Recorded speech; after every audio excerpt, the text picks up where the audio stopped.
Each of you will have 1 minute to summarize your position. And if you'd like to include a question in your 1 minute, you're welcome to do that. And then we'll take some questions from the audience after that. So if you would, you've got 1 minute each, and then we'll take some questions. Just for clarification, was Crash a true story? Is it based on? I don't know. Is it? Would you like me to respond to that now or during In your time? question? Yeah, Go ahead. I'll be happy to Go address ahead that. and conclude your remarks. Well, I think when you look at costs and benefits, the costs are all pretty obvious, and the benefits that my opponent is talking about are benefits in the end result. And I keep saying it over and over again because it's true. We're talking about university placement. We're talking about employment placement. We're not talking about the things at the bottom, the foundations, education, poverty, where we come from.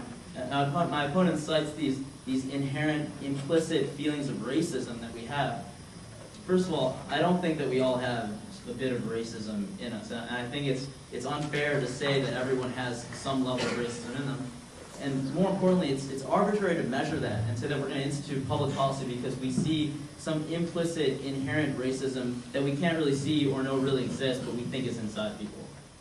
I've pled my case for affirmative action, but I'm going to devote my time to something more important here.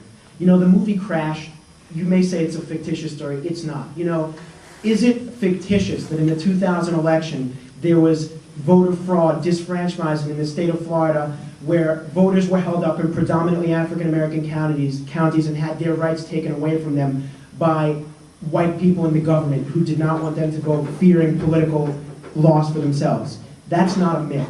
The fact that, you know, the statistics I've cited that I'm not making up as a Northeastern Democrat, I'm making them up from the Department of Labor, which is composed of Republican administration.